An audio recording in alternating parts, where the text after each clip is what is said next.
Hello, I'm Patrick Cronin, Asia Pacific Security Chair at the Hudson Institute. The Biden administration is in the midst of an internal review of North Korea policy. 4 years ago, the Trump administration undertook a similar exercise. We'll hear more about that shortly, but let me highlight 3 muscle moves revealed within the first year of the Trump administration. 1, the US sought maximum pressure to dissuade North Korea from building nuclear weapons. 2, Kim accelerated weapons testing until November 2017, when he declared his ICBM program to be complete. And 3, North Korea embarked on a charm offensive to include unprecedented symmetry with South Korea, the United States, and China. I want to ask our panelists what lessons they've drawn from recent and more distant diplomacy with North Korea. And more importantly, I want to solicit their advice about the ends and the means of US and South Korean approaches to dealing with North Korea in the months and years ahead. But first, let me thread into the discussion a few points from my new report, Fear and Insecurity, Addressing North Korean Threat Perceptions. The report is freely available on the Hudson website, and like this program, my research was made possible in part with support from the Korea Foundation. First, Kim Jong-un seems poised to strengthen his regime's nuclear weapons and his command and control systems. He announced this January his determination to build tactical nuclear weapons and other strategic systems. It's as if Kim wanted to preempt the Biden administration's policy review by taking denuclearization off the table. Second, denuclearization is an unrealistic goal in the near term. Regime survival is the paramount goal for North Korea. Kim wants nuclear weapons for several reasons, but primarily to deter foreign military intervention. While I say unrealistic in the short run, reasonable people can disagree about the policy implications. Former Commander General Vince Brooks believes Pyongyang wants to use nuclear weapons as a lever to achieve larger goals, including the modernization of North Korea. But others, such as Andrei Lankoff, believe economic goals are a much lower priority than survival. And Evans Revere is concerned that North Korea is using an old gambit to win recognition as a nuclear weapon state and substitute arms control for denuclearization. Third, and almost ironically, an objective threat assessment for the Kim regime would conclude that internal threats such as COVID, factionalism, economic failure, and a military coup are more likely to jeopardize Kim's survival than the chances of an unprovoked external attack from the US and the ROK. The fourth point is to note Kim's relative risk tolerance. Kim thinks he knows how to methodically achieve his strategic military goals without catalyzing the US ROK into attacking. The good news is that deterrence can be preserved. The bad news is that we still don't have in place a policy to stop North Korea from retaining and refining its nuclear arsenal. And finally, the Biden administration strategy, in my mind, should prioritize stabilizing the US-North Korean relationship. After all, it may be the best that can be achieved, and the administration has larger strategic aims in the Indo-Pacific. This is not strategic patience I'm advocating. Instead, diplomacy should prioritize building a more stable relationship with North Korea rather than placing denuclearization at center stage. Second, there should be no rush to summits unless there is lower level agreement that would guarantee a successful leaders meeting. We don't want to be the reason for a failure to achieve a durable peace, but even if the United States satisfies all other countries in Northeast Asia, US diplomatic actions may be insufficient to alter North Korea's calculus. If possible, new exchanges for information, particularly risk reduction and crisis management, should be created. In short, the United States and South Korea should engage North Korea as much as possible, but take time reaching conclusions. Now, I don't expect all to agree with these judgments. In fact, I'm counting that there are a variety of approaches to North Korea. So let's turn now to our distinguished panel. My colleague Alex Wong served as Deputy Special Representative for North Korea and the Deputy Assistant Secretary for North Korea at the State Department. He led the formulation and implementation of US diplomatic and technical policy across all of government, and he guided the US-led international pressure campaign on North Korea. In addition to being a Hudson Senior Fellow, Alex is now a commissioner on the US-China Economic and Security Review Commission. Duyeon Kim is an adjunct senior fellow with the Asia Pacific Security Program at the Center for New American Security, and she's a columnist for the Bulletin of the Atomic Scientists. She specializes in both regional and functional issues, the two Koreas, nuclear nonproliferation, East Asian relations, security, and negotiations. Her writing and commentaries reach into the corridors of power in Seoul, Washington, and beyond. Ambassador Yung-woo is the chairman and founder of the Korean Peninsula Future Forum. During his distinguished diplomatic career, he served as the National Security Advisor to President Lee Myung-bak, the second vice minister at the ROC Ministry of Foreign Affairs, and he was also ambassador to the United Kingdom. Ambassador Chun was also head of the ROK delegation to the six-party talks. And Ambassador Joseph Yoon is senior advisor to the Asia program at the United States Institute of Peace. As former U.S. Special Representative for North Korea policy, Ambassador Yoon is one of the nation's leading experts on relations with North Korea and broader U.S.-Asian policy. His 33-year diplomatic career has been marked by his commitment to face-to-face engagement as the best avenue for resolving conflict and advancing cross-border cooperation. Okay, so let's turn to it, to the panel. I have two basic questions really in this program. One is, how did we arrive here at this point with North Korea? And then the second one for the second half of the program is, where should we go from here? So how did we get here? Let me begin with Alex Wong. Alex, you were in the Trump administration in a key position dealing with North Korea policy. What was the Trump administration's plan for dealing with North Korea? What were its aims and its approach to negotiations? Over to you. Right. Thank you, Patrick, and great to be here with this very distinguished group. Well, let me just start with the beginning of 2018. I mean, I think we all know what happened in 2017, a real rise in tension and pressure, both from the provocations of the North Korean regime as well as the response from the international community. But the diplomatic moment that occurred really at the beginning of 2018, at the time, I think people saw it as kind of a surprise, kind of a rash decision by President Trump and perhaps by President Moon to engage in this summitry. But I'll say that there was a logic to it. First of all, taking what happened in 2017, what we were trying to do and what the president was trying to do was take a moment of tension, a time of tension, and utilize that to bring this issue perhaps to resolution through new possibilities. Essentially, sharp escalation followed by outreach, and see if we can take this into an off-ramp and to shake up the situation so we can have a better resolution. But that wasn't the only approach. A second piece of this was the top-down approach. Now, this was something we hadn't done before, but we were trying to get something that we hadn't had before, which was a leader-level commitment to denuclearization, which in a totalitarian system like North Korea, we hoped would clear the way for working level talks to bring a modicum of guidance as well as just personal safety to the North Korean negotiators to see if we can come up with a roadmap to denuclearization, to transforming the relationship.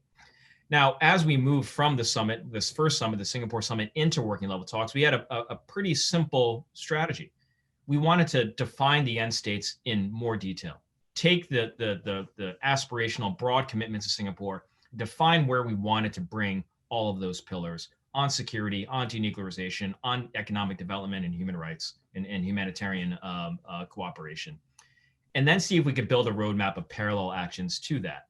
Now, we weren't able to do that in the time that in the first term of the Trump administration, but I still think that possibility may still be there. I still think that's the right approach. But one key principle that we abided by and that I think going forward, the Biden team should consider is not to give up anything, not to give up any leverage simply for process, to keep focused on the substance, to keep focused on real concrete deliverables on the way, on the course of a roadmap to end states that are defined and agreed to. Well, Alex, well put, and I'm sure that's sound advice. Although we can also argue what would it mean to give up something for a little bit of process. But anyway, that's on the margins. So Duyeon Kim, turning to you, you're a close observer of South Korean politics and North Korea policy in general. How would you characterize the Moon administration's approach to dealing with North Korea these past few years? Thanks so much, Patrick and the Hudson Institute, for letting me join this distinguished panel. So I think it's really, in a nutshell, the Moon government's North Korea approach and policy has been an inter-Korean relations first policy. And their approach in trying to elicit behaviors that we want to see from North Korea basically has been to, if we talk about carrots and sticks in foreign policy tools, is to really front load on carrots. So to provide a lot more concessions, perhaps more than many other observers might want. But their rationale and their logic has been that providing concessions will elicit denuclearization and induce the behaviors that the rest of the international community wants to see. And of course, there's a lot of disagreement and debate on that type of approach and logic that they've been applying. But in terms of assessing, I guess their scorecard on that approach, well, the result basically has been, unfortunately, that it has not been working. It seemed to work in the beginning in 2018, as Alex was mentioning, the whole Winter Olympics that jump-started or that led to symmetry, two tracks of symmetry, into Korean symmetry and US North Korea symmetry. But then we quickly saw, relations between the two Koreas deteriorate to the point where North Korea has been bullying and threatening South Korea. Even to this very day, we've seen North Korea lash out on South Korea for supposedly, it sounds like they've been blaming South Korea in part for the failure in Hanoi, for the no deal Hanoi summit. Basically, apparently blaming South Korea for raising expectations for making it seem like the Trump administration might accept North Korea's proposal for, their Yongbyon for the lifting of key UN Security Council resolution sanctions. So we're in a situation now where the Moon government is really trying hard to jumpstart not only inter-Korean relations, but even symmetry again, with its eye on the Tokyo Olympics and trying to arrange a four-way summit between the two Koreas, the US and Japan even. And so I think that really accounts for, that explains Seoul's warming to Tokyo lately in trying to, to bring about Japan's cooperation and efforts in trying to make that happen. And so the Moon government really has, President Moon has 1 year left, about a year left until May next year of his presidential term. And he really has wanted to and set out to be the South Korean president that leaves behind a peace legacy on the Korean Peninsula.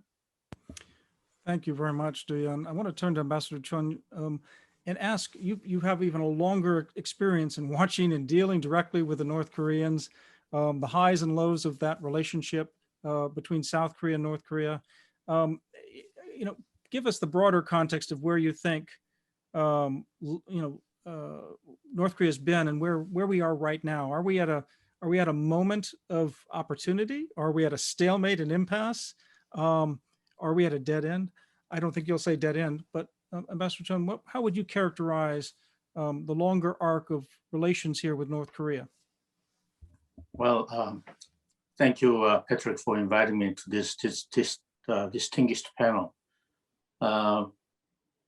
Where we are, I think we are in a stalemate. Denuclearization has become more elusive and distant than ever. But how did we get here? From Seoul's perspectives, the Moon Jae-in administration's policies and priorities toward North Korea are responsible. And they have deprived Kim Jong-un of any incentives to abandon its nuclear ambition.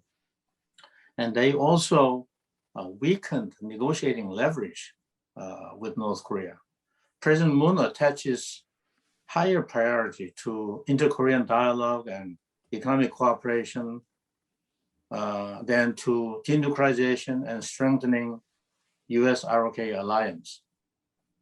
President Moon does not seem to see North Korean nuclear weapons as a threat to the security of the Republic of Korea. He believes that they are just a deterrent against US hostile policy. Thus, in his view, peace is achievable with a nuclear-armed North Korea only if the US refrains from a hostile policy toward North Korea. For him, US hostile policy is a threat to peace and security of the Korean Peninsula. He believes in a permanent peace regime, which begins with a peace declaration, which he believes will ensure peace on the Korean Peninsula.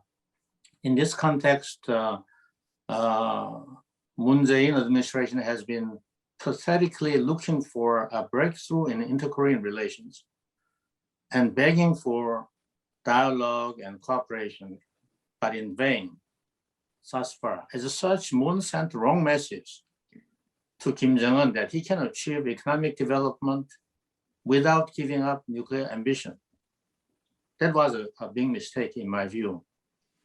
As you may have noticed in the ROK-US joint statement and joint press conference following the 2+2 ministerial last week, the ROK resisted even mentioning the word denuclearization out of concern that such reference could offend Kim Jong-un.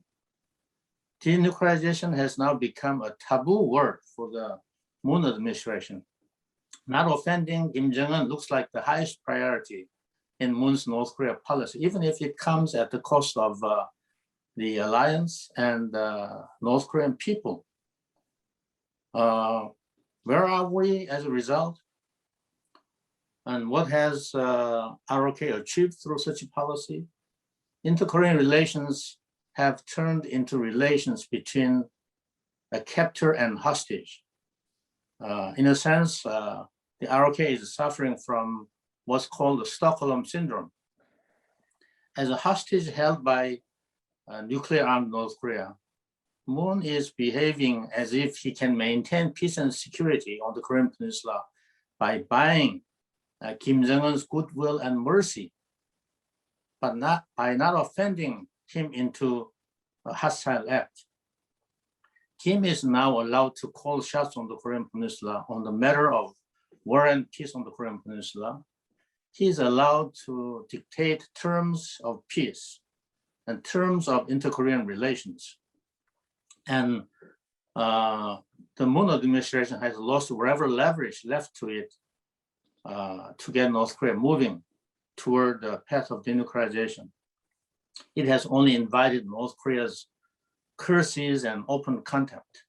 This is where we are.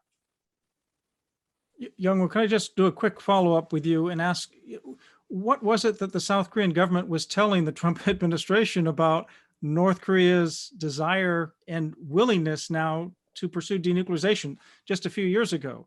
I mean, there were promises that this was serious this time, that this time was different. Just, could you give us, what do you think has changed? Were they wrong, or was Kim just lying and they were believing it? What happened? I think those special envoys who went to Pyongyang to meet with Kim Jong-un, they took Kim Jong-un's word at face value. When Kim Jong-un talks about denuclearization, I don't think they bother to ask him what he defines as denuclearization, what it means in practical terms, denuclearization that he has in mind. What would be the end state? What kind of reward or trade-off he needs? Things like that. I think the special envoy should have asked, because North Korea sometimes argue that they are developing their nuclear arsenal in earnest in order to achieve denuclearization. So sometimes nuclear armament is means the same thing as denuclearization. That's a way to denuclearization. So those special envoys who went to Pyongyang, they have no experience of talking with North Koreans about denuclearization. Those of us who have been in the six-party talks in the negotiation, we hear denuclearization all the time. And when they commit to denuclearization, we wouldn't forget to ask them what they mean by denuclearization. So there was a total misinterpretation on what Kim Jong-un meant by denuclearization, what conditions he had in mind. So I think that's the reason for failure of communicating with North Korea and brokering between U.S. and North Korea. That's important assessment. I think we'll want to hear more from others on that. But I want to turn to Joseph Yoon, Ambassador Yoon, and get your kind of reflection over time of how did we get here with North Korea, and where are we in your view? Thank you very much, Patrick, and happy to be here with you and with friends and colleagues. My special warm welcome to Alex Wong, who I worked with until I left the government in 2018. Welcome to Alex to our North Korea watcher community now. It's a small but a good group, you know. Ambassador Chun even has his own TV channel. So we're doing well, guys, okay? Patrick, as you mentioned, I do wanted to take a little bit of a kind of a, view from somewhat distance. And I want to say, what mistake have we made as American policymakers in getting to where we have gotten? And let me try to simplify it. I think there are three deep-seated reasons. The first is really what I would call faulty assessment, not knowing what is really going on in North Korea. Let me give you two instances, and I was, working on Korea issues at the time. The first one took place in mid-90s when Kim Il-sung died, and everyone really thought this is the end of North Korea as we know it. They're going to collapse. After all, Cold War is done. No more assistance from Soviet Union. And so really, I mean, that was, of course, completely wrong. Although they suffered enormous losses, North Korea persevered. We made a similar, very bad assessment around 2011 when Kim Jong-un took over after his father, Kim Jong-il, died. I mean, we really didn't know what to expect from the 26-year-old at the time. We just thought he was a, fairly hefty guy with bad haircut who possibly could not control various factions and party apparatus going on. So really ignorance and expecting domestic situations, some external factors will somehow save our bacon. So I think we never took that assessment that this is a regime that can survive. So really that assessment was wrong. Second, I think we made a mistake in politicization of diplomacy.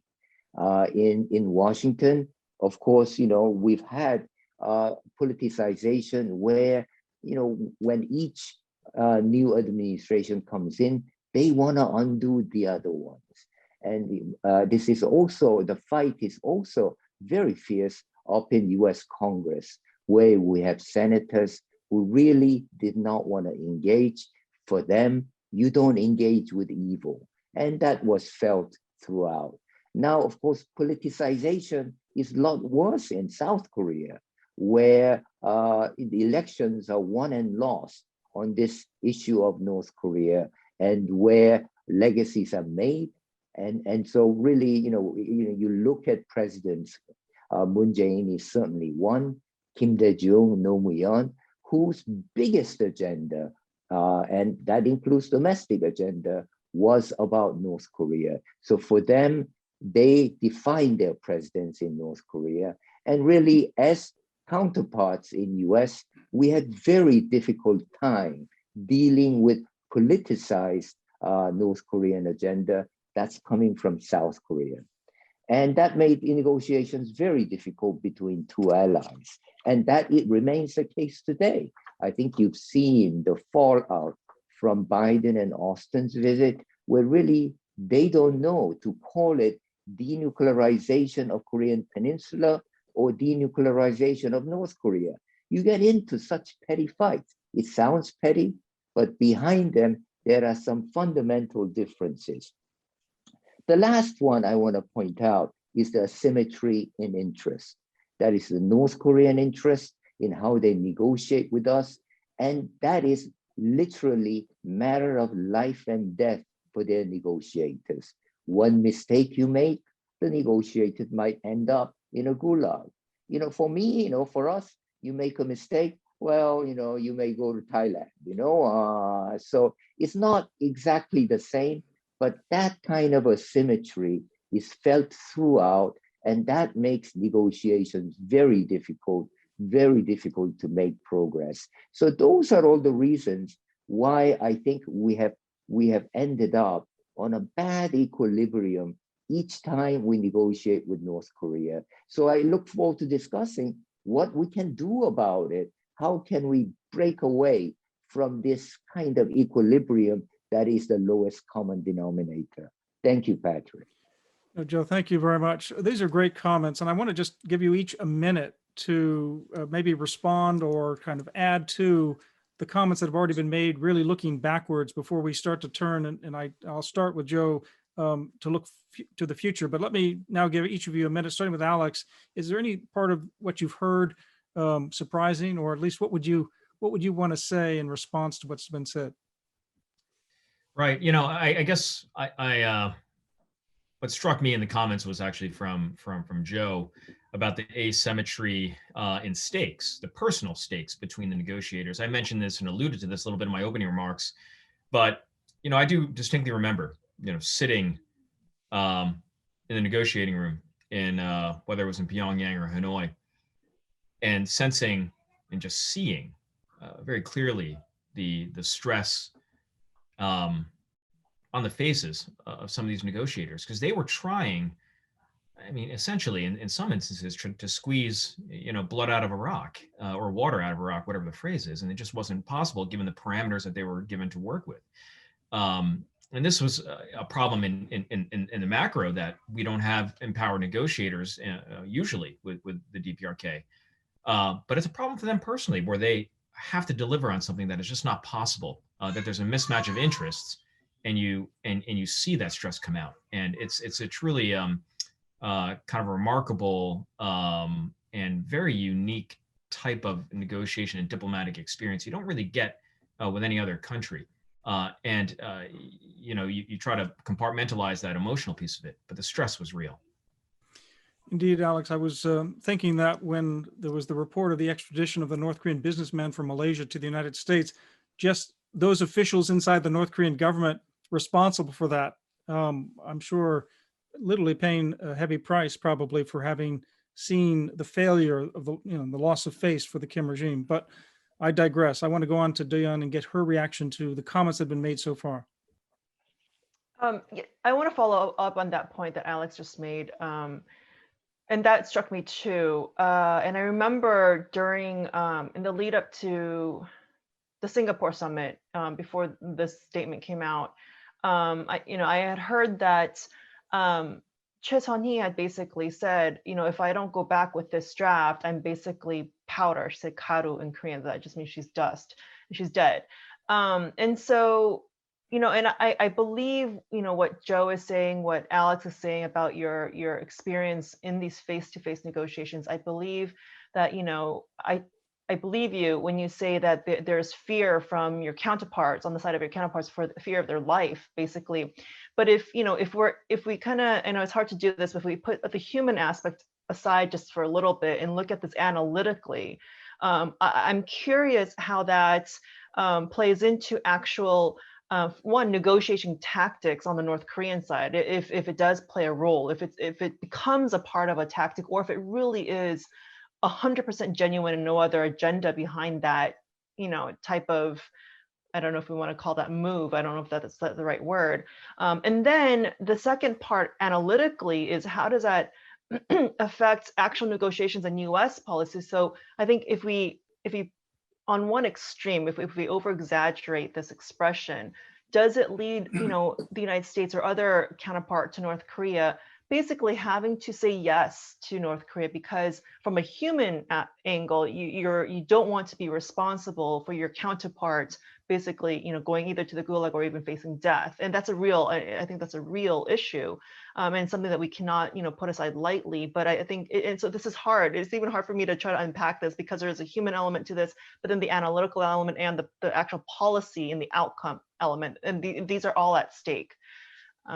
And so I don't know if Joe and Alex might be able to share some more that you had gleaned in terms of what I'm trying to get at here. And I don't have a complete conclusion, as you can see, because it is hard. There is that human element, but then you also have the stakes in terms of your own government's policy and broader international security writ large too. Ambassador Chun, I just wanted to solicit your reaction. Did you have personal angst in dealing with the North Koreans sometimes, in terms of fearing for their well-being if they went home empty-handed? On that point, I have a slight disagreement with Ambassador Yun's assessment. I think that North Korean negotiators have a better job security than South Koreans or Americans. Kim Gae-kwan has been there negotiating nuclear issues for more than 20 years. When I first met him, he has been there. He told me he has been there for something like 17 years as vice foreign minister. So some minor mistakes, they don't make major mistakes, but slight minor mistakes are more tolerable in North Korea than in South Korea or I don't know elsewhere. So so I don't believe in the grounds for asymmetry that Ambassador Yoon mentioned. And Choi Sun-hee and all those who have come out after Kim Gae-kwan retired, officially retired, he's advisor to the foreign ministry, and he still issues a statement in his own name. He's still there. He's a mentor for the current negotiators. And all these North Korean nuclear negotiators have been trained by Kim Gae-kwan. And I think I see an amazing continuity in North Korean negotiating strategy and the people who are involved. So I'm not very much worried about their well-being or their job security. Another thing I just would like to mention about Hanoi fiasco is that inter-Korean relations had taken a sudden turn for the worse after Hanoi summit fiasco. Because in my view, Kim Jong-un blames President Moon Jae-in administration's wrong advice for the success of the summit. President Moon's close advisors openly overvalued Yongbyon complex. So this could have misled Kim Jong-un into believing that by giving up Yongbyon complex alone, he could get sanctions relief, which turned out to be miserably wrong. So in his misjudgment, he may believe that Moon Jae-in administration is responsible for misjudgments that he made in going to Hanoi. And since the Hanoi summit, North Korea began to, deal enormous curses and contempts against the ROK government, and they openly demanded South to stand away, to stay out of this process. So that's where North Korea, why North Korea is so unhappy with Moon Jae-in administration, and Moon Jae-in's effort to mend fences with North Korea haven't produced anything thus far. It is fascinating because, of course, there was nobody more committed to inter-Korean relations than President Moon, and yet this rapprochement between North and South Korea seemed to have only lasted then just over a year or so, between the time of the January 1 speech saying I want to reach out to South Korea, said Kim Jong-un, through the Hanoi summit. But we'll get back to that. Joe, you're welcome to respond to anything that's been said, but I really want to ask you now also, though, to move on. What is your advice for the Biden administration, essentially, in terms of how do we start putting together a more effective, intelligent approach to North Korea, or just even preserve the status quo if that's the best that can happen? What should we be doing here in the next months and years ahead? What's the over to you? Thank you, Patrick. Yeah, okay, we can go ahead and discuss that. I do think the policy debate, North Korea policy debate in Washington, has been conducted in a very, very narrow boundary. And it's really mostly about how much pressure. And it's been mostly about that. And of course, big exception was Donald Trump himself. I'm not sure those under him, like Bolton or Pompeo, agreed to that approach, but Trump did have a novel approach. But essentially, at its core, is the same, that, the rhetoric we've heard over and over, that we gotta make Kim Jong-un believe he's better off without nuclear weapons than with nuclear weapons. Well, he's never gonna believe that, okay? And so let's just forget about that, making him believe he's better off without nuclear weapons. But more than that, the policy aperture has to be widened. It should not be all about denuclearization. I think you mentioned that, Patrick, in the beginning. Really, the goal is peace and stability. And so I do believe that you need denuclearization, but you also need peace track. So I'm a firm believer that there has to be two-track negotiations with North Korea, one on denuclearization, one on peace. And if you accept that, then a kind of a step-by-step approach where there is equivalent give and take on each side is possible, I believe, if you have a dual-track approach. And that can be, you can start even with confidence-building measures, moving up to denuclearization measures, and of course, accompanied by peace and normalization measures. So I think all those are possible. Lastly, dealing with North Korea is not just a US issue alone. I do believe that it should be multilateralized. Moreover, there should be a far bigger role in denuclearization negotiation as well as normalization negotiations by China as well as South Korea. So I would really like to see multilateralization, and that gives more burden sharing to everyone. Also, it does not allow for unilateral approach by Washington. And also, I think we're now past the time where we, the United States, can solve this issue alone. So I would like that minimum to move to four-party talks, but it could be broader. But I think the four-party talks where the combatants in the Korean War are all represented, I think that would represent a movement that certainly I would like to see. I know four-party talks have been tried before, late 90s, I believe. But again, I think it's come back because, China has changed, South Korea has changed. They do have leverage that US does not have vis-a-vis North Korea. So we're working in reverse now in terms of trying to think about recommendations for moving forward. And Ambassador Chun, I wanted to, as you think about recommendations for where the Moon administration, Moon's successor, and the Biden administration try to go with North Korea, if you could just also address one issue that arose early in this program, right? Duyeon's talking about the front loading of incentivize everything, throw everything toward North Korea to try to improve the relationship. And Alex Wong's recommendation not to give up leverage, prematurely, just especially for process. So it sounds like there was definitely a difference between the Moon and the Trump administration.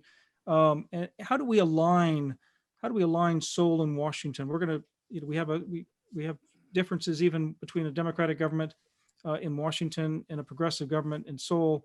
And that may continue next year after next year South Korea's election. But how do we try to address those differences?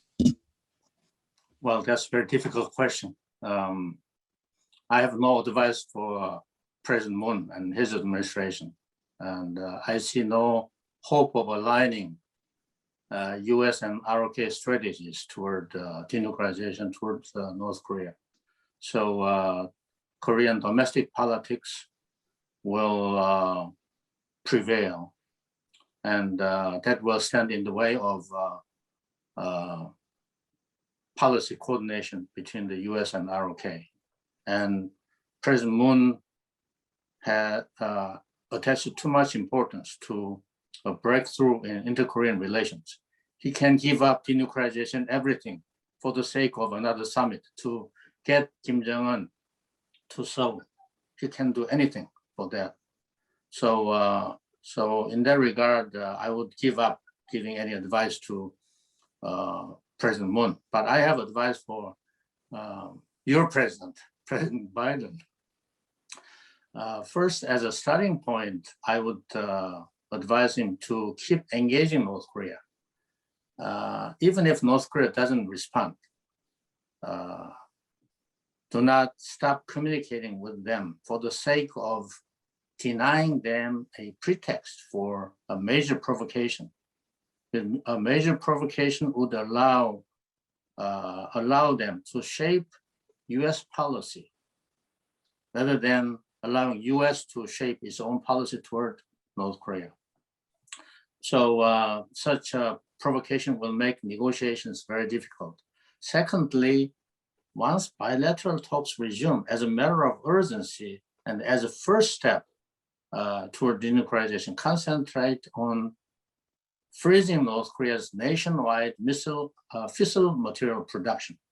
That's most important. And maintaining a moratorium on nuclear and missile testing. They are in place already, but maintaining them is very important in order to prevent further advances in nuclear and missile technologies. Thirdly, once North Korean nuclear capabilities are kept at current level through an interim deal, the next goal should be to work out a roadmap linking North Korea's denuclearization milestones with the US deliveries of the 3 promised products in Singapore. The sequence we have to, I think, work again. However, I see no point in wasting too much time trying to agree on a detailed roadmap. It's better to move forward in phases through small deals rather than wasting months and years trying to work out a big comprehensive deal. And be careful not to make the best the enemy of the good. Fourth, never give up the goal of complete denuclearization. Whatever advice President Biden receives from President Moon, never give up the complete denuclearization as a goal. North Korean nuclear arsenal is too big and too dangerous to live with for long.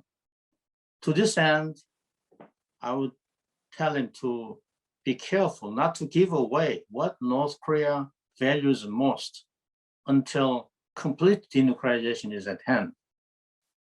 In order to reduce North Korea's nuclear stockpiles, it may be necessary to front load some things that North Korea wants, such as easing sanctions and beginning the process of negotiations on a permanent peace regime to replace the existing armistice, and on the text of security assurance to be provided. However, in response to North Korea's salami tactics, which I'm sure they will use, U.S. must also devise its own counter salami tactics, slicing the process of sanctions relief, negotiations on a peace regime, and security assurance into several pieces and phases. For instance, negotiations on a peace regime and security assurance can be divided into at least 4 phases, from kicking off negotiations upon the cessation of all nuclear activities in North Korea, and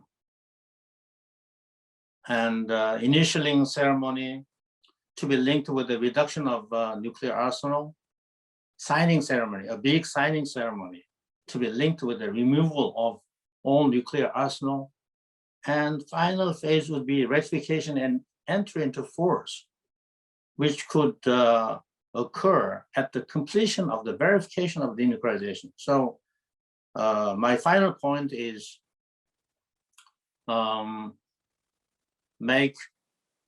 convince North Korea, Kim Jong-un, that nuclear arsenal doesn't make his regime more secure, as Ambassador Yung mentioned. It only denies his dream of economic development, a more prosperous North Korea, socialist economy. And finally, reinforce deterrence and defenses against North Korea as an insurance policy against failure of diplomacy. That's my point, and I also agree with others that we never have to give up negotiating leverage with North Korea. Buying goodwill from North Korea it is helpful, but it's not something to come at the cost of leverage. Sounds like a lot of very good advice, Ambassador Chun. I'm sorry that President Moon doesn't seem to be listening to that advice, but let me go on with Duyeon and get her maybe more brief advice for the Biden administration. What are the top line things that you think need to be done here with the United States and South Korea as they approach North Korea right now? So definitely alliance coordination, policy coordination is a must and important, but I completely agree with Ambassador Chun that South Korean domestic politics, particularly with this particular progressive faction, will either prevent or challenge or both alliance coordination going forward. And so I think it's really going to be a delicate dance that the Biden administration will have to do in trying to at least at a minimum manage the alliance until there can be some sort of agreement, or we're not sure what's going to happen with next year's presidential election. But there still needs to be at a minimum some management. I agree with most of what Ambassador Chun has said in terms of the right way forward. So instead of me regurgitating some of them, I just wanted to respond, I guess react to some of these points and to something that Ambassador Yoon had mentioned. One is, in theory, I'm open to broadening the boundaries of negotiations to include, of course, peace and normalization, and that has to definitely be in the mix. My only caution would be that if, and a warning is that North Korea may try to hold denuclearization negotiations hostage to peace negotiations, and so coordinating those two tracks will have to be done very well. If we try to move forward with just peace and normalization, we may actually never get around to denuclearization negotiations, meaningful talks on denuclearization, and so that means basically we'll have peace with a nuclear armed state forever. And so I think I would caution against that.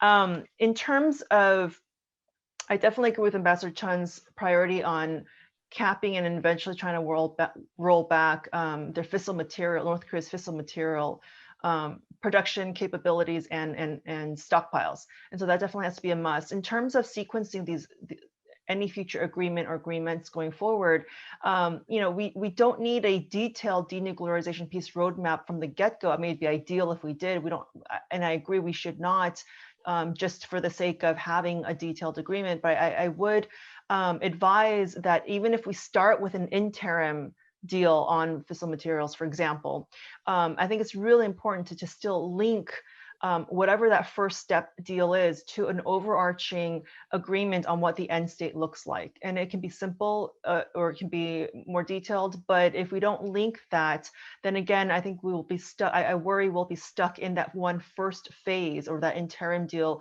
indefinitely. And that means, again, we'll be living with a nuclear armed North Korea forever, because North Korea, again, will try to pace the speed of negotiations according to its liking rather than to ours. On proportionate bargaining, I thank you, Patrick, for when you were at CNAS.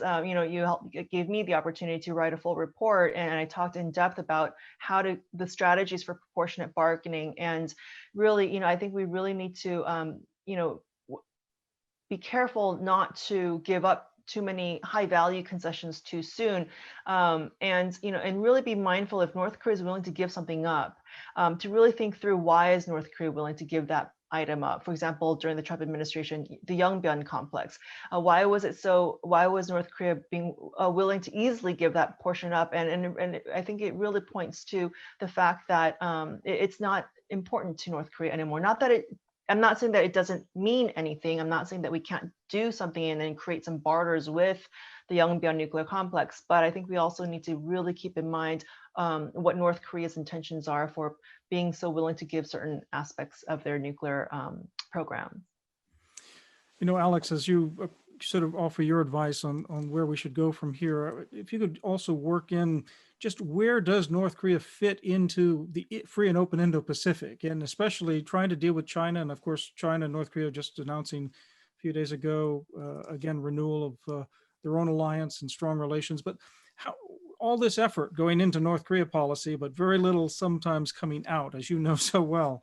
So just put it in context for us in terms of the policy that now the Biden administration has to try to fashion a wide Indo-Pacific strategy, and yet must deal with North Korea. Right. Yeah, I don't think they're inconsistent. In a broad kind of long-term perspective, the resolution of the peninsula issue of the North Korean nuclear program does fit into a broader Indo-Pacific strategy, not just for us, but for the regional players and South Korea, of course. I'll tell you one thing I said to a North Korean in a discussion, away from the negotiating table. I said to him, we have this free and open Indo-Pacific strategy. We have this vision of a region knitted together under these principles of economic governance and security that is benefits all. But that vision will always have a hole in it as long as we have this situation we have with North Korea, where they are isolated, where they are pursuing nuclear weapons and other weapons of mass destruction in violation of international norms.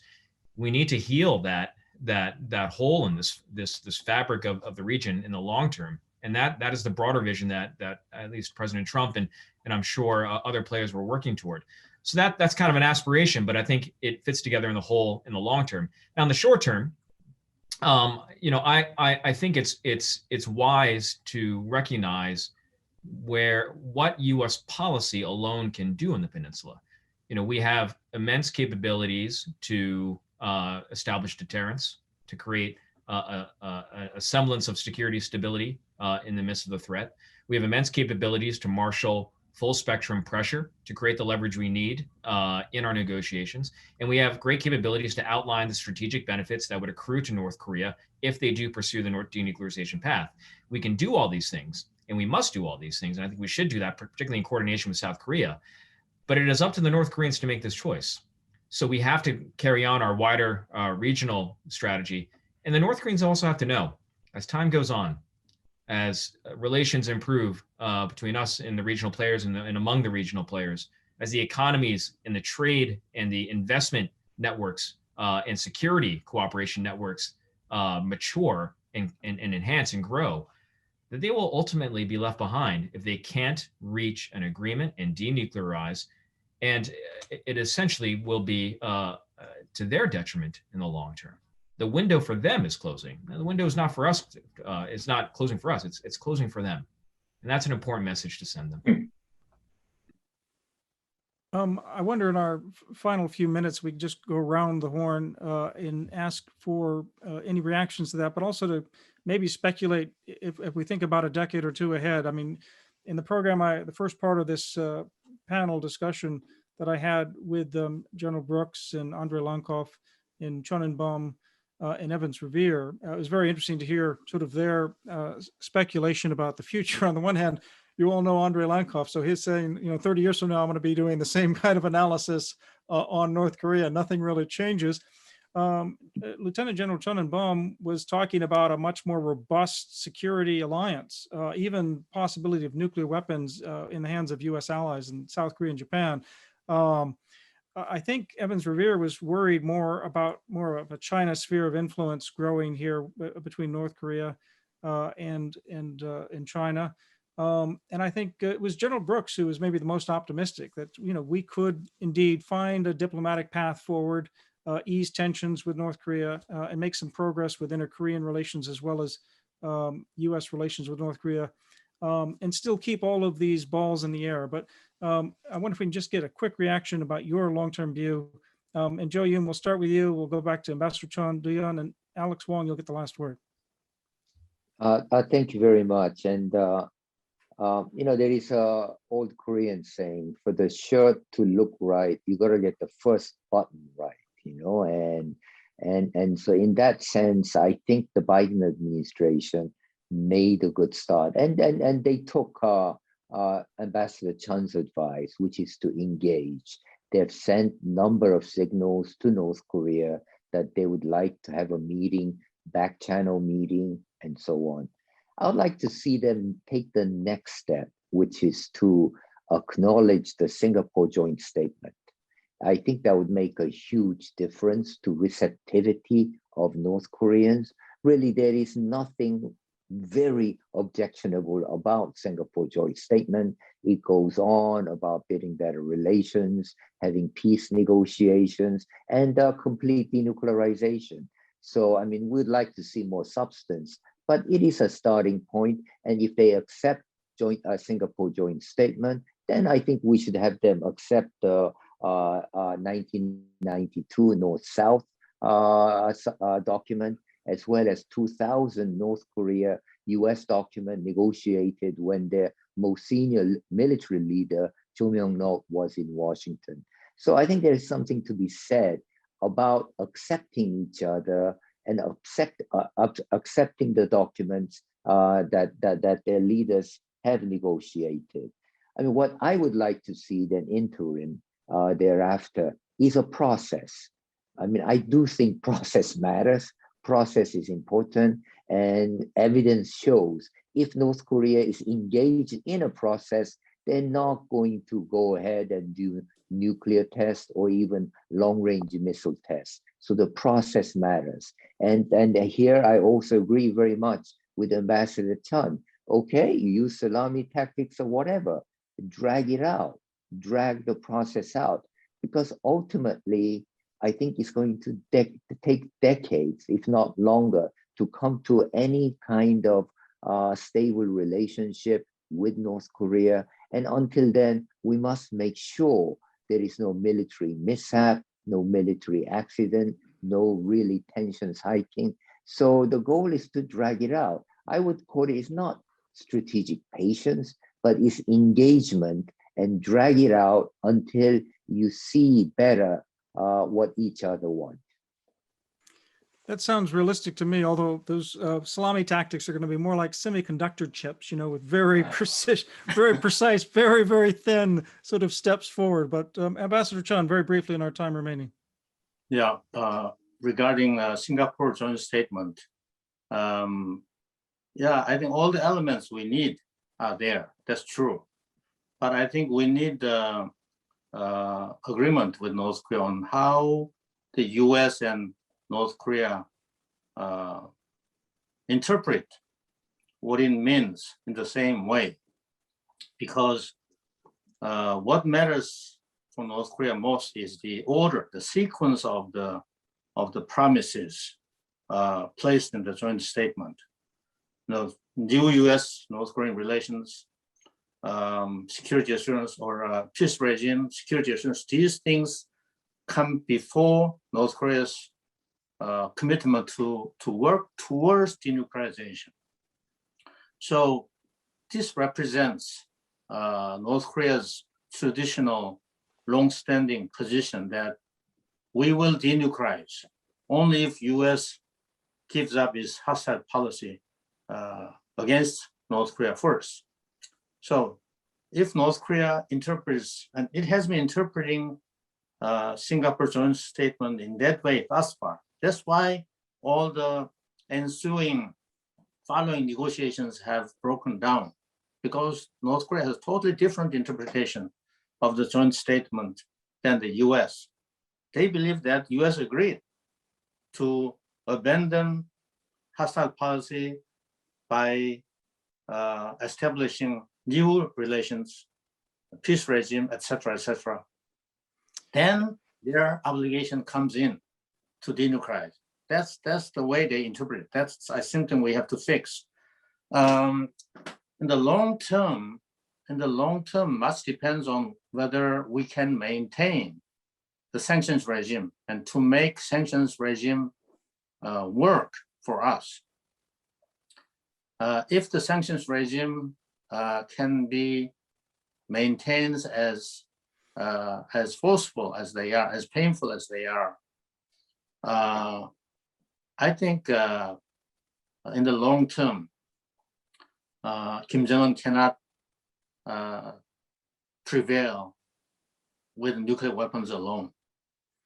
Without economic development, without economic turnaround, the foundations of this regime will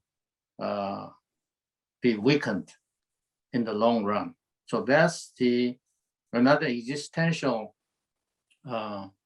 danger that he has to live with, and he has to make a compromise between his nuclear goal and economic development. So I wouldn't be very pessimistic about future. If we can consistently pursue the policy of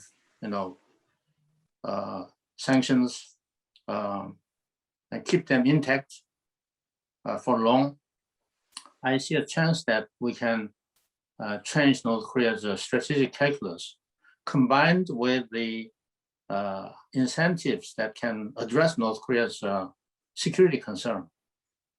So let's keep our fingers crossed. Thank you very much. We are out of time, but Duyeon and Alex, you each, 10, 15 seconds, just a final thought here as we end this program.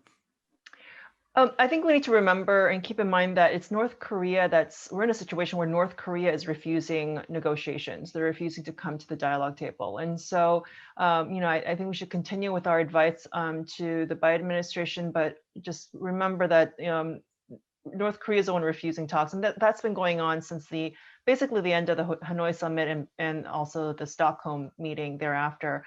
And so while we should definitely, send those signals of our desire to engage, to precisely for the reason that Ambassador Chun mentioned, to deny their North Korea's pretext to provoke, it's also a delicate balance to do that while not trying to seem too eager for negotiations, because then too much eagerness North Korea perceives as weakness. And I really do need to mention the Singapore agreement as well. I mentioned this in an earlier event, and I took issue with the precise order in which the three elements come in the Singapore agreement, just like Ambassador Chun mentioned. And I remember being in Singapore during that summit, taken by CBS News as a contributor. And when we got the draft of the Singapore summit statement, before the announcement, I had my red pen and I circled the order. And the first thing I said on air was, I have a problem with this order because that's the exact order that North Korea wants. And that's how they're going to negotiate going forward. They're going to want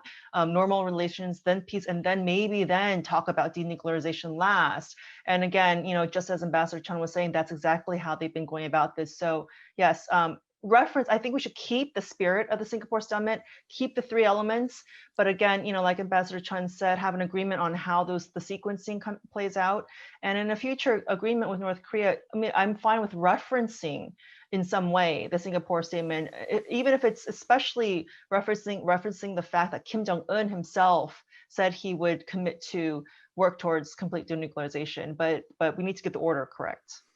Alex, you get the last word. Just quick on the long-term question. I think when you're trying to predict where a country and where a situation will be long-term, you have to look at the interests of the country and where they lie. I think North Korea's interests are clearly in economic development. They want more development. They want freedom, insulation from outside interference and influence, and they want regime survival. I would argue that giving up the nuclear weapons, transforming relations would definitely benefit the economic development, would definitely benefit and enhance its independence from outside actors. But the question for Kim, and what he was probably worried about, is can he get there while maintaining regime stability, regime survival? How does he build a bridge to that end state, which he knows is better, but the process may be a danger to him? So the question for us is, can we work together, South Korea, the United States, and the world, to build that kind of bridge for the Kim regime? And then the question is, do we want to?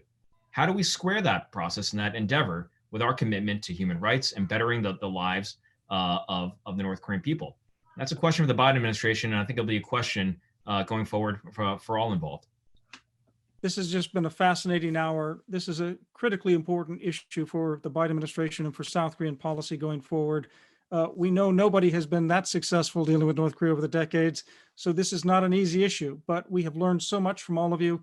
Ambassador Chun, Ambassador Duyeon Kim, Alex Wong, thank you so very much. Thank you. Thank you. It was a pleasure.